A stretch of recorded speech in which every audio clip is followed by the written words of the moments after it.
writes in a fluid, first-person style that carries the listener along through content that in lesser hands could get awfully dry. She has plenty of numbers to back up her claims, for example, but manages to explain the data and tie it to the larger story in a way that makes it digestible for even the most mathematically challenged. She also doesn't hesitate to talk about her own learning process and how some of what she once thought true turned out to be unfounded or at least unwise. That self-critical sensibility sets this book apart from those of most professionals who typically do not share what they do not know or what they formerly advised and no longer recommend, as if expertise equals unassailability. Schifman's candor provides a refreshing alternative to that culture.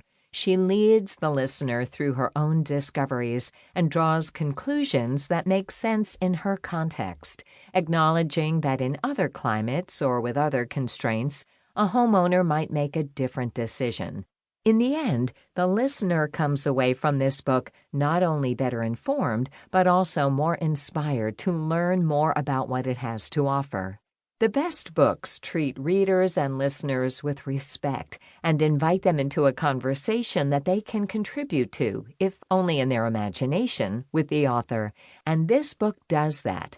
Schifman has left me convinced that we will only really achieve the sustainable future that we and future generations deserve if we can cut through the technical mumbo-jumbo that sometimes characterizes the books written by specialists and convey this important content in a way that an ordinary person can understand and apply to the one environment in which most people have some degree of control, their own homes.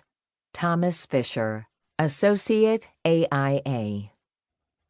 Thomas Fisher, Associate AIA, is a professor in the School of Architecture and the director of the Minnesota Design Center at the University of Minnesota. He is a graduate of Cornell University in Architecture and Case Western Reserve University in Intellectual History, and was previously the editorial director of Progressive Architecture magazine, recognized in 2005 as the fifth most published writer about architecture in the United States. He has written 9 books, over 50 book chapters or introductions, and over 400 articles in professional journals and major publications. Named a top 25 design educator 4 times by Design Intelligence, he has lectured at 36 universities and over 150 professional and public meetings. He has written extensively about architectural design, practice, and ethics.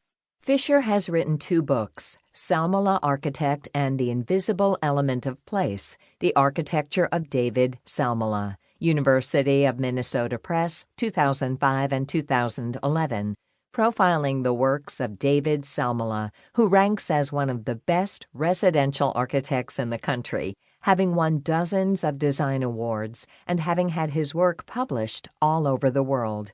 Schifman's home is the only LEED Gold certified Salmela designed home. Prologue. Chapter 1, Introduction. In 2006, my husband Jim and I embarked on a journey that would take almost 3 years and more of our time and energy and money than either of us had ever imagined. Anyone who even considers building or remodeling a home knows that the number of decisions a homeowner has to make, from architects and builders to styles, materials, windows, and furnishings, can be mind-numbing. From the beginning, we were very interested in building a green or sustainable home. I also wanted to explore LEED for Home certification. LEED, an acronym for Leadership in Energy and Environmental Design, is the nationally accepted high-performance green building rating system. I was intrigued by LEED and wanted to understand the costs and benefits of building a LEED-certified home. Why was I so interested in building a green home? I am not an architect, builder, or interior designer. I can only explain that it is part of who I am. My maternal German heritage dictates a certain efficiency in the way I live. Wasteful